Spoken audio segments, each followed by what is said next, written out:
찬송하시겠습니다. 찬송가 449장입니다.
누가복음 9장 51절에서 62절 말씀 보시겠습니다. 누가복음 9장 51절에서 62절 말씀. 예수께서 순천하신 기약이 각각 차감해 예루살렘을 향하여 올라가기로 굳게 결심하시고 사자들을 앞서 보내심에 그들이 가서 예수를 위하여 준비하려고 사마리아인의 한 마을에 들어갔더니 예수께서 예루살렘을 향하여 가시기 때문에 그들이 받아들이지 아니하는지라. 제자 야고보와 요한이 이를 보고 이르되 주여 우리가 불을 명하여 하늘로부터 내려 저들을 멸하라 하기를 원하시나이까. 예수께서 돌아보시며 꾸짖으시고 함께 다른 마을로 가시니라. 길 가실 때에 어떤 사람이 여짜오되 어디로 가시든지 나는 따르리이다. 예수께서 이르시되 여기도 굴이 있고 공중에서도 집이 있으되 인자는 머리 둘 곳이 없도다 하시고 또 다른 제자 사람에게 나를 따르라 하시니 그가 이르되 나로 먼저 가서 내 아버지를 장사하게 허락하옵소서. 이르시되 죽은 자들로 자기의 죽은 자들을 장사하게 하고 너는 가서 하나님의 나라를 전파하라 하시고 또 다른 사람이 이르되 주여 내가 주를 따르겠나이다마는 나로 먼저 내 가족을 작별하게 허락하소서. 예수께서 이르시되 손에 쟁기를 잡고 길을 돌아보는 자는 하나님의 나라에 합당하지 아니하니라 하시니라. 아멘. 할렐루야. 아멘. 우리나라는 도가 몇 개예요? 뭐 경기도, 강원도 이런 도가 몇 개가 있어요? 우리나라에 흔히 팔도강산 그러잖아요. 팔도강산. 그런데 실제적으로는 팔도가 아니고 구도로 되어 있어요. 왜냐하면 예전에는 제주도가 섬도자를 썼는데 어느 때부터 행정적으로 길도자를 써, 도를 써가지고서 제주도에도 도지사가 있어요. 그러니까 경기도 또는 강원도, 전라남북도, 충청남북도, 경상남북도 다 도가 있는 것처럼 제주도도 도가 돼서 우리나라는 9개의 도로 되어 있어요. 우리 목요일날 성경 공부를 하는데 너무 재미있기도 하고 신약성경을 더 이렇게 한눈으로 입체적으로 볼 수 있도록 우리가 계속 공부를 하고 있는데 그때 배우는 것 중에 하나가 이스라엘도 도가 있다. 크게 도가 2개가 있는데 갈릴리도 또는 유다도 또는 갈릴리 지역, 유다 지역 이렇게 크게 2개로 나눠서 예수님께서 3년 동안 공생의 사역을 하실 때도 갈릴리 지역에서 사역하셨느냐 아니면 유다 지역에서 사역하셨느냐. 특별히 유다 지역은 그 중심이 예루살렘이기 때문에 흔히 갈릴리 사역과 예루살렘 사역 이렇게 나누기도 하는데 이제 그거를 좀 더 구체적으로 우리가 목요일날 성경 공부할 때 시간과 장소 Y좌표, X좌표라는 그런 좌표를 통해서 언제 어느 때 예수님의 공생애가 30세쯤 시작이 됐는데 6월절이 그때 6월절이 시작이 돼서 6월절을 어떻게 보면 4번의 6월절이 표현이 되게 되고 만 3년 동안 공생애 사역을 하셨는데 그 공생애 사역을 하시는 시간이 언제고 장소가 어디냐. 근데 우리는 대부분 알고 있기를 갈릴리 지역에서 사역을 많이 하셨다. 이게 맞는 말이에요. 맞는 말인데 또 자세히 보면 갈릴리 지역에서뿐만 아니라 유대 지역 또는 예루살렘에서 사역을 많이 하셨다. 특별히 요한복음으로 보면 요한복음에는 오히려 갈릴리 지역에서 한 사역보다는 예루살렘에서 유다 지역에서 한 사역을 더 많이 기록을 했다. 예, 요한에게 세례를 받으시는 그 시작부터 해서 성전 청결하는 사건, 니고데모가 밤에 찾아오는 것, 또 베데스다 연못가에 38년 된 병자가 낫는 것, 가늠하다 현장에서 잡힌 여자 이야기, 또 실로암에서 눈을 뜨게 하는 이야기 등등 보면 다 이게 예루살렘 또는 유대 지역에서 행하신 일들이 요한복음에 기록이 되어져 있어요. 그러니까 갈릴리 지역 가버나움을 중심으로 해서 갈릴리 지역에서 사역을 많이 하셨지만 특별히 이 예루살렘, 갈릴리에서 예루살렘까지 가는 길이 이웃 동네 가는 게 아니고 하루 이상을 이제 가야 되는 먼 거리이기 때문에 한 번 이동하면 물론 절기를 지키기 위해서 사람들이 예루살렘에 가고 절기 일주일의 절기가 끝나게 되면 다시 이제 자기 고향으로 자기 일터로 돌아가기도 하지만 예수님은 어떤 특별히 뭐 농사를 짓는 거나 목축을 하는 거나 그런 일이 아니고 전도 사역을 하시기 때문에 한번 가게 되면 어느 때는 뭐 8개월 정도 머물러 계셨다. 뭐 이런 얘기도 우리가 목요일 날 공부하고 있는데 이렇게 예루살렘에 가서 그냥 절기만 딱 지키고 또 다른 데로 가는 것이 아니고 때로는 오랫동안 그곳에 머물러서 이제 사역을 하시고 근데 보편적으로 예수님은 3년을 전체로 보게 되면 갈릴리 지역에서 사역을 많이 하셨는데 오늘 본문의 이제 시작에 보게 되면 예수님께서 예루살렘으로 올라가시기로 결심했다. 특별히 이제 여기서 이제 이 누가는 예루살렘을 강조하고 또 예루살렘에 올라가는 것을 결심했다, 결의했다. 안중근 의사하면은 물론 이토 히로부미를 이제 총으로 쏜 그런 의사인데 그런데 그 안중근 의사하면 기억나는 게 뭐예요? 손도장. 남산에 가면 안중근 기념관이 있어요. 거기 가면은 안중근 쓴 글들이나 뭐 유품들이나 이런 것들이 전시되어 있는데 특별히 우리가 늘 기억하는 것은 어떤 글을 쓰고 나서 다른 사람은 낙관을 찍는데 이 안중근 의사는 자기 손을 탁 찍잖아요. 먹물에 묻혀서 손을 딱 찍는다. 근데 그 손 찍는 이유 중에 하나가 새끼손가락 한 마디가 없는 거예요. 우리는 다 이게 새끼손가락이 다 이 손가락이 다 있는데 새끼손가락이 하나 없어요. 하나 없는 이유는 이게 결심하고 결단하고 내가 이 나라 독립을 위해서 이토 히로부미를 암살하겠다 하는 그런 결심을 나타내기 위해서 손가락을 스스로 이 칼로 절단을 해서 한마디가 없는 거거든요. 어떤 그런 결심 여기서도 예수님께서 예루살렘에 올라가기로 결심했다.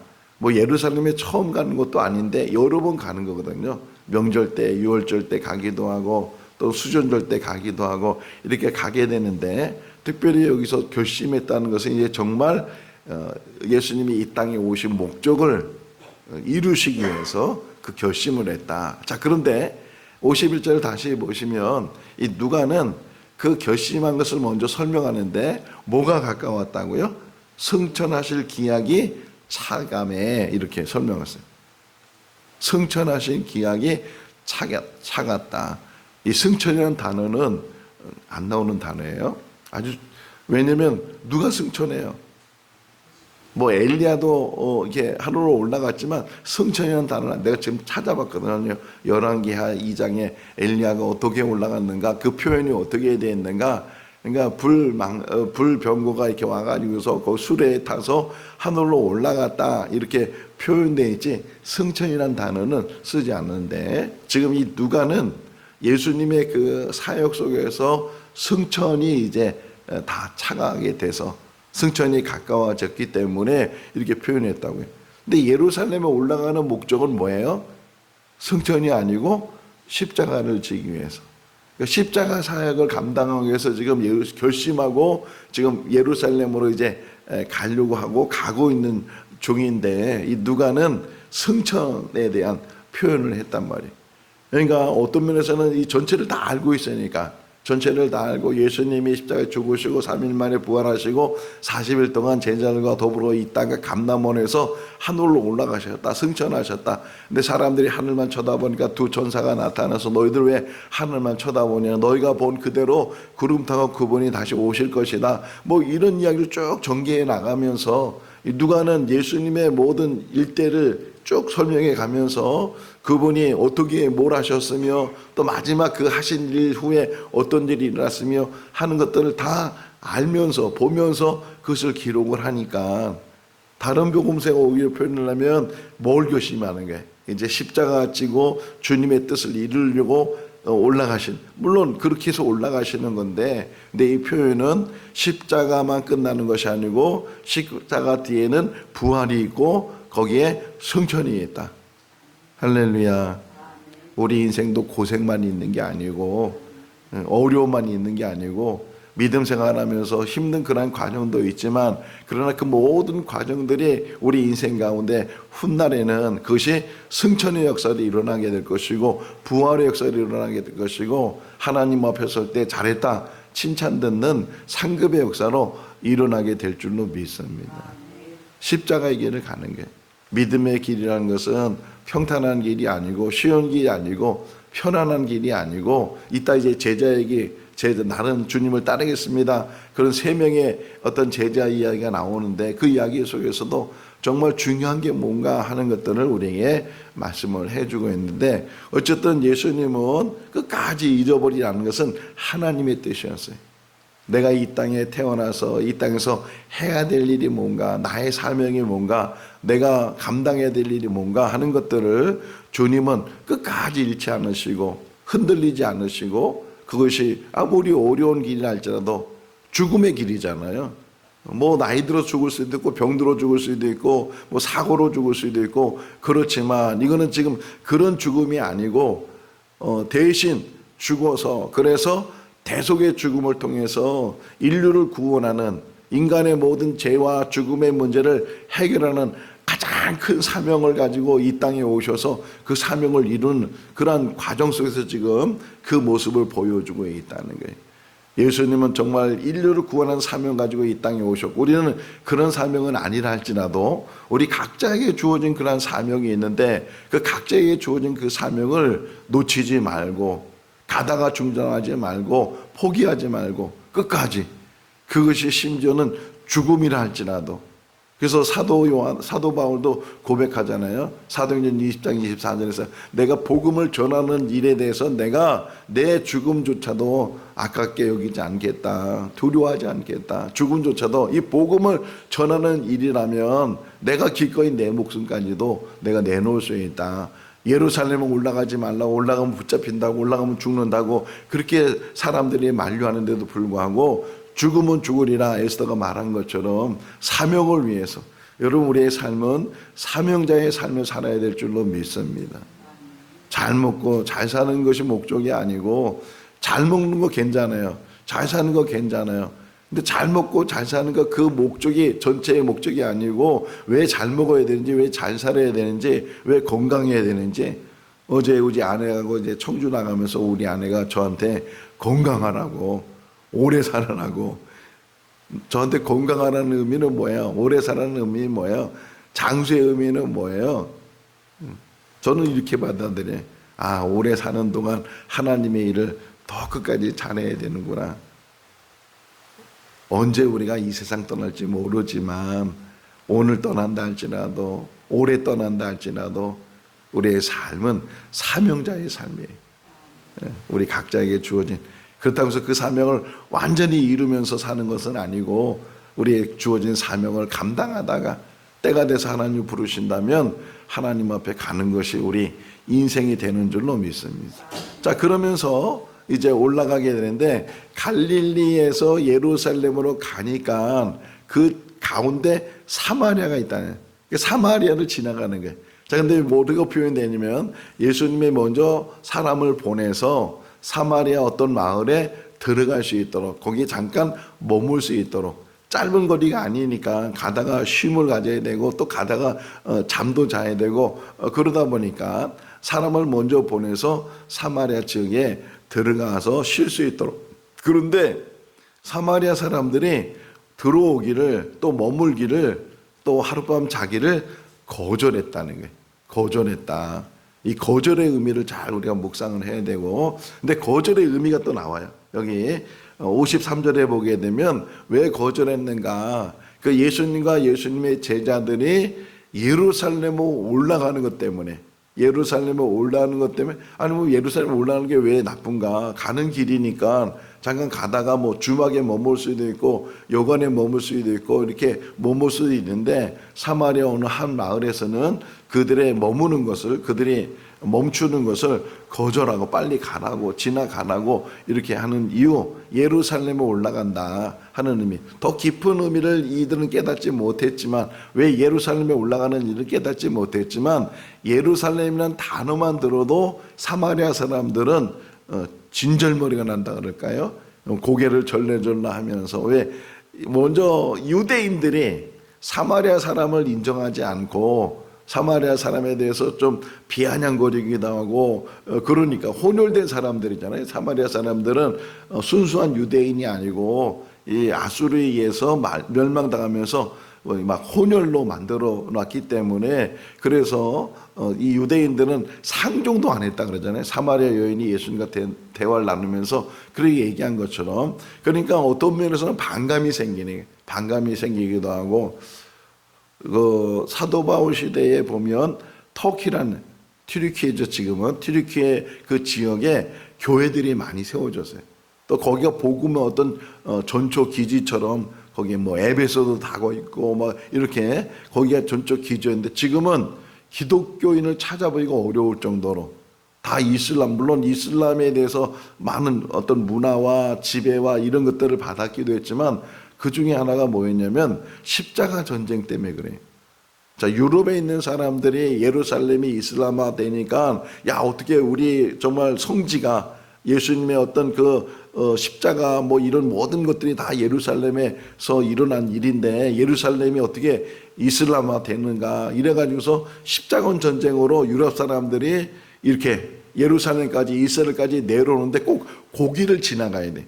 터키를, 튀르키예를 지나가야 되는데 그냥 지나가면 얼마나 좋겠어요. 근데 군인들이 남자들이고 집을 떠났고 뭐 식량도 부족하고, 그러니까 가면서 약탈을 하기도 하고 가면서 여자들을 겁탈하기도 하고 막 이런 일들이, 근데 십자군 전쟁이 한 번만 있는 것이 아니고 여러 번 있었어요.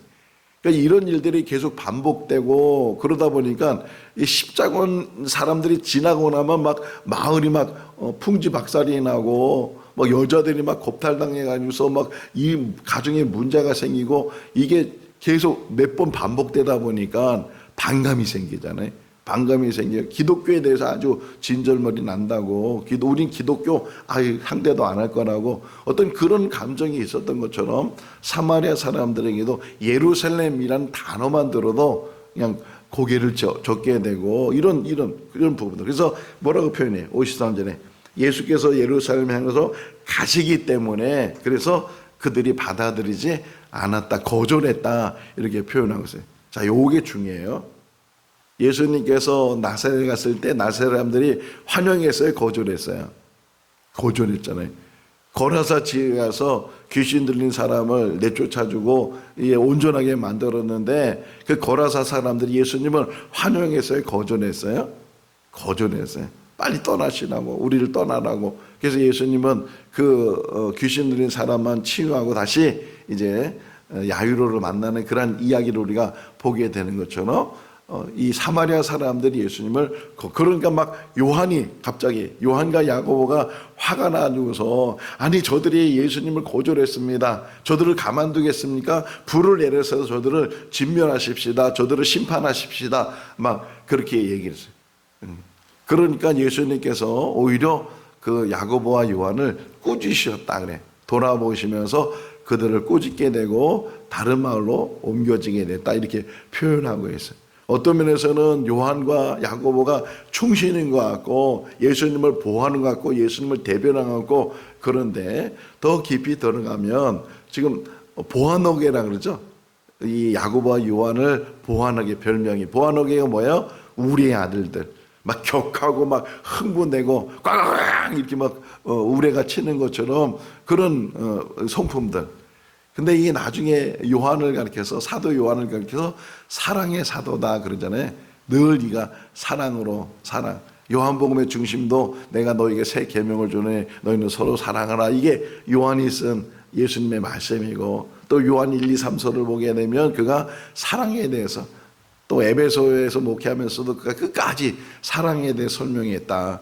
그러니까 사람이 지금은 격하고 자기 감정적이고 자기 기분적이고 그래도 얼마든지 성령을 통해서 말씀을 통해서 변화되게 되고 완전히 180도 변하는 사울이 변해서 바울이 됐잖아요. 격해가지고서 다메섹에 예수 믿는 사람 죽이러 갔던 사람이 예수님 만나고 성령 충만해져서 그가 오히려 예수를 증거하고 오히려 주님을 위해서 자기의 모든 삶을 헌신했던 것처럼 우리의 삶은 예수 안에 붙들려 있어야 되고 성령 안에 붙들려 있어야 되고 말씀 안에 붙들려 있어야 되고 변화의 삶을 살아야 되는 줄로 믿습니다. 우리는 변화되는 사람이 예수 안에서 늘 정말 옛날에는 감정적인 사람이었고 싸움하는 일에는 앞장서는 사람이었고 그럼에도 불구하고 주님 안에서는 이제는 그 모든 성품이 온유해지고 겸손해지고 주님을 닮아가고 그런 삶이 우리 삶이 돼야 될 줄로 믿습니다. 자, 사마리아 사람만 거절하는 것이 아니고 예루살렘에 가서도 물론 나귀 타고 들어갈 때는 막 호산나 찬송하고 막 그냥 환영하고 그랬지만 그건 한순간이었고 며칠이 지나자마자 십자가에 못 박으라고 십자가에 죽여야 된다고 그랬던 사람들이 이 예루살렘에 있는 사람들이고 대제사장들이고 바리새인들이고 다 심지어는 백성들까지도 거기에 동조가 돼서 군중 심리에 의해서 십자가에 못 박으라 했던 그런 것들을 보면 자, 주님의 길, 십자가의 길, 또 구원의 길, 믿음의 길 이런 모든 길 속에서는 거절당함이 있고 손가락질 당하게 되고 예수 믿어서 그러냐고 이렇게 예수 믿는 사람 잘 돼야 되는데 왜 그렇게 어렵냐고 왜 그렇게 힘드냐고 이런 비방이나 이런 모욕적인 말을 혹이나 듣는다 할지라도 거기에 흔들림이 없어야 된다. 예수님의 모습에 지금 그들이 거절했다고 해서 막 흥분하거나 그들을 심판하거나 그런 것이 아니고 나중에 보세요. 사도행전 8장을 보게 되면 예루살렘 교회가 막 박해를 받으니까 거기 있는 사람들이 흩어지면서 가는 곳마다 복음을 전했는데 특별히 빌립이라는 사람은 사마리아에 가서 복음을 전해서 사마리아 교회를 세웠어요. 그리고 나중에 베드로와 요한이 또 거기에 가서 성령 세례 받게 하고 하는 일들 지금은 거절한다 할지라도 어느 때가 되면 다시금 복음이 그 안에 들어가게 되고 하나님의 역사가 그 안에 들어가게 될 줄로 믿습니다. 제가 처음 목회하는 곳에 23살 때 이제 가서 목회를 했는데 그때 이제 예수 믿는 사람도 있고 예수 믿지 않는 사람도 있고 마을 동네가 큰 동네가 2개가 있었는데 어쨌든 그래도 뭐 젊을 때 가서 열심히 이제 전도도 하고 마을 청년들 만나서 복음도 전하고 그랬는데 안 믿던 사람들이 더 많았는데 그러고 나서 떠났어요. 그리고 한 20-30년 후에 다시 거기에 갔는데 제가 있을 때는 안 믿던 사람이었는데 그 20-30년 후에 가니까 교회 기둥이 돼 있어요. 근데 제가 놀랐어요. 너무. 아니 그때는 그렇게 복음 전해도 그냥 안 믿고 그랬는데 어떻게 저렇게 지금은 교회 기둥이 되고 일꾼이 됐는가. 하나님이 역사하신다. 우리가 판단하고 우리가 결정하는 것이 아니고 지금은 그렇게 신앙생활 제대로 못하는 것 같아도 지나고 나면 교회 기둥이 되고 일꾼이 되고 앞장서서 하나님의 일을 하는 사람이 되게 하나님께서 만드시는 줄로 믿습니다. 자, 어쨌든 이 사마리아 지역에서는 거절했어. 들어오지 말라고, 머물지 말라고. 그러니까 다른 데로 가면서 또 이제 계속 가면서도 어려움 당하고 힘든 일, 십자가의 길은 고난의 길이니까 그런 어려움을 당했는데도 불구하고 주님은 끝까지 오늘 이제 제자 이야기가 이제 마무리 나오죠. 세 부류의 제자에. 자, 한 사람은 자기가 먼저 내가 주님이 당신이 어디를 가든지 내가 당신을 따르겠습니다. 이렇게 말하는 사람이 있었다는 거예요. 근데 예수님은 그래? 그럼 날 따라와. 나와 함께 하자. 이런 것이 아니고 여우도 굴이 있고 저 날아다니는 참새도 집이 있는데 인자는 머리 둘 곳이 없다. 이 좋은 말이에요? 나쁜 말이에요? 나쁜 말이라는 보다는 내가 이 일을 하면서 내가 집이 하나 있는 것도 아니고 뭐 보장되어 있는 것도 아니고 성공하는 것도 아니고 내가 늘 이렇게 머리 둘 곳도 없는 그런 형편 속에서 살아가고 있다. 근데 이 사람의 어떤 심리는 어떤 면에서는 막 예수님이 가는 곳마다 사람이 모여지게 되고 예수님이 행하는 일 보면 기적을 행하게 되고 뭐 이런 것만 보여지니까 지금 주님은 십자가 길을 가시고 고난의 길을 가시고 죽음의 길을 가시고 하나님의 뜻을 이루는 그런 길을 가시는데 사람들은 그걸 보지 못하니까 어떤 면에서는 조용한 것만 화려한 것만 막 대중적인 것만 그를 바라보다 보니까 내가 어디를 갔는지 당신을 따르겠다고. 그러니까 제자에도 십자가에도 믿음의 길이 어떤 길인지 제대로 깨닫지 못하면 화려한 것만 잘 되는 것만 예수 믿어봐 잘돼 복받아 뭐 아들도 잘 되고 하는 일도 잘 되고 사업도 잘 되고 물론 그것이 틀린 말은 아니지만 예수 믿는다고 다 그것이 잘 되면은 뭐 얼마나 저기 하겠어요. 근데 오히려 예수 믿기 때문에 더 안 되는 일이 많고 실패하는 일도 많고 더 고난이 많고 어려운 일이 많고 그런 일 그러면 흔들리잖아요. 내가 생각하는 예수 믿는 일은 그냥 아픈 병이 낫게 되고 안 되는 일이 막 확장되고 사업이 잘 되고 그래야 되는데 오히려 더 안 되고 더 힘들고 더 병 때문에 힘들어하고 그러면은 이 갈등이 생기고 힘들게 되고 예수 믿어봐야 교회 다녀봐야 뭐 이래가지고서 넘어지게 되고 그게 다 씨 뿌리는 비유 속에 나오잖아요. 뿌리로 내리지 못하고 잠깐 자란 것 같아도 시들어버리게 되고 뿌리를 조금 내리는데 여러 가지 유혹이 오고 또 여러 가지 시험이 오게 되면 거기 또 넘어지게 되고 하는 그런 일들이 있는 것처럼 지금 첫 번째 제자와의 대화 속에서는 내가 어디를 가든지 주님을 따르겠습니다 하는 그런 제자 사람에게 하는 말이에요.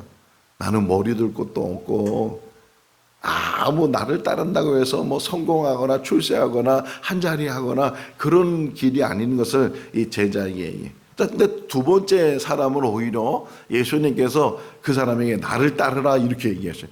두 번째는 나를 따르는 한 사람은 먼저 따르겠다고 했는데 따르는 그 사람에 대해서는 오히려 따르는 거에 대해서 이 거절을 하시는데 두 번째 사람은 나를 따르라고. 그러니까 이 두 번째 사람은 뭐라 그러냐면 따르긴 따르는데 먼저 우리 부모님 장사를 지내고 난 다음에 부모님이 돌아가시고 난 다음에 미루는 거죠.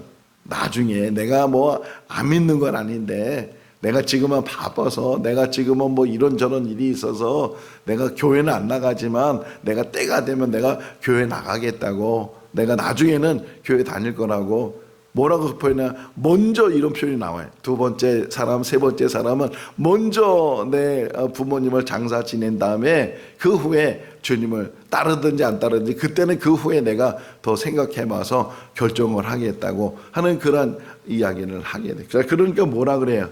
죽은 자는 죽은 자에게 맡기고 너는 하나님 나라를 위해서 일해라.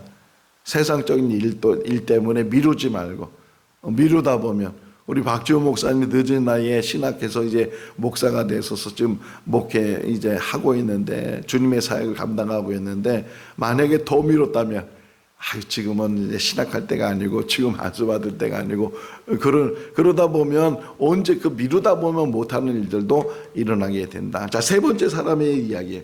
세 번째 사람은 내가 주님을 따르긴 따르겠지만 먼저 내 가족에 가서 얘기를 하고 인사를 하고 그리고 주님을 따르겠습니다. 제가 이게 1년, 2년 전인가 어떻게 TV를 보다가 영화가 이렇게 나와서 봤는데 그 영화 제목이 울지마 턴즈라는 그런 제목이었어요. 그냥 우연히 이렇게 채널을 봤는데 근데 그게 너무 감동이 되고 이태석 신부님에 대한 이야기였어요. 이태석 신부님. 잠깐 그분을 설명하면 부산에서 태어나고 형제들이 많았고 그리고 홀어머니가 그 자녀들을 키우고 가난한 집에서 태어났는데 근데 마침 그 사는 집하고 가까운 곳에 성당이 있었다는 거예요. 그래서 자연스럽게 가족들은 다 성당을 다니게 되고 그러면서 형 한 분은 이제 신부님이 되기도 하고 그런 가운데 어머니가 이 막내니까 이태석 그 아들이 막내인데 소원이 뭐였냐면 의사가 돼서 잘 사는 거예요. 의사가 돼서. 그래서 어머니 소원을 따라서 그 이태석이라는 그 청년이 인하대학교 의대를 가가지고서 의사 수업을 다 마쳤어. 그런데도 자꾸만 자기는 딴 길을 가야 된다고 생각이 되고 신부가 돼야 된다고 생각이 돼서 그래서 이제 신부의 길을 가는 거로. 그 어머니가 얼마나 마음 아프겠어요. 자기 아들이 이제 의대를 졸업하고 의사가 돼서 이제 자기 어떻게 보면은 그 소원이 이루어진다고 생각했는데, 그런데 갑작스럽게 신부가 되겠다고.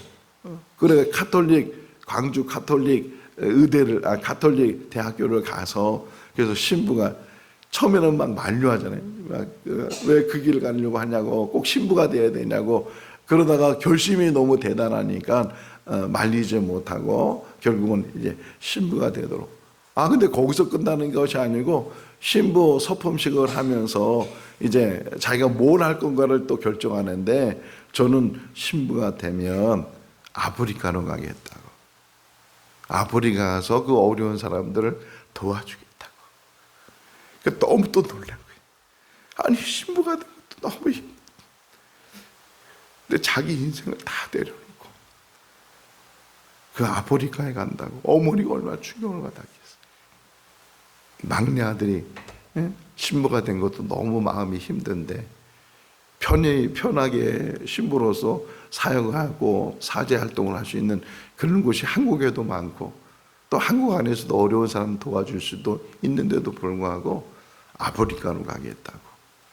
수단이라는 곳에 가서, 수단 톤즈라는 작은 마을에 가서 거기에 병원을 세우고, 의사 자격증이 있으니까 병원을 세워서 그 아픈 사람들, 하루에 한 300명 정도의 사람들을 계속 치료했대. 그 정도의 많은 사람들을 치료해주고, 또 이제 이분이 기타도 잘 치고 피아노도 잘 치고 음악적인 재능이 있었어.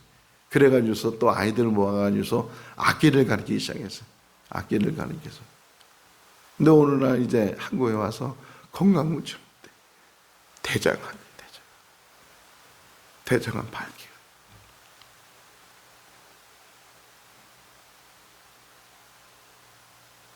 참 짧은 인생 살았는데 48에 세상을 떠났어요. 100년을 산 것처럼, 200년을 산 것처럼 너무 훌륭한 삶이고,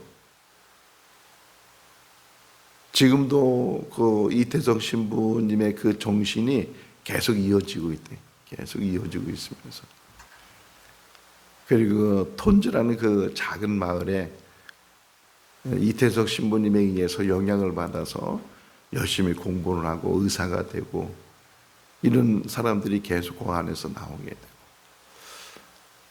여기 맨 마지막 세 번째 사람, 내가 먼저 가족들에게 내가 인사를 하고, 그러니까 예수님이 뭐라 그래요?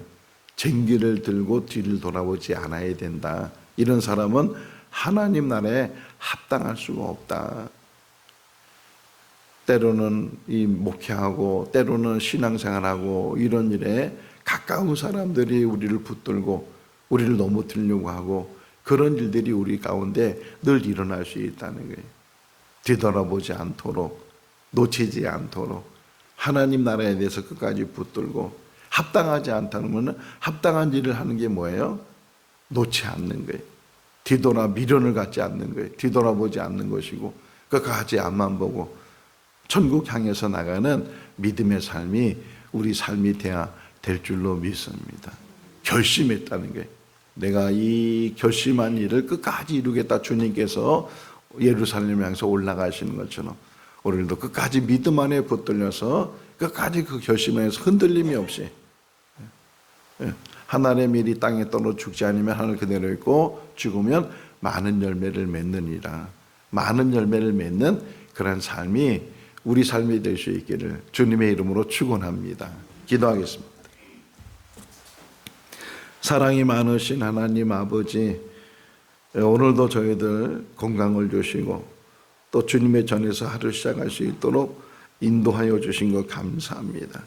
하나님 아버지, 우리에게도 다시금 새로운 결심을 주시고 결단을 주시고 어떤 상황에도 흔들림이 없이 믿음의 삶을 살아가는 우리의 삶이 되게 하여 주시옵소서. 잘 먹고 잘 사는 것이 목적이 아니고 사명자로 살 수 있도록, 십자가 길이랄지라도 그 길을, 고난의 길이랄지라도 그 길을 선택해 갈 수 있는 우리들이 되게 하여 주시옵소서. 또 사람들이 인정하지 않는다 할지라도 때로는 손가락질 한다 할지라도 묵묵히 주님만 바라보고 하나님 나를 향해서 나가는 믿음의 삶이 되게 하여 주시옵소서. 우리 성도들의 가정을 지켜주시고 믿음을 지켜주시고 주님 안에서 뿌리를 내리게 하시고 흔들림이 없게 해주시고 오직 하나님 안에서 주어진 사명 감당하는 한 사람 한 사람이 되게 하여 주시옵소서. 오늘도 주님과 동행하는 복된 하루가 되게 하여 주시기를 간절히 바라옵고 예수 그리스도 이름으로 기도하옵나이다. 아멘. 마쳤습니다.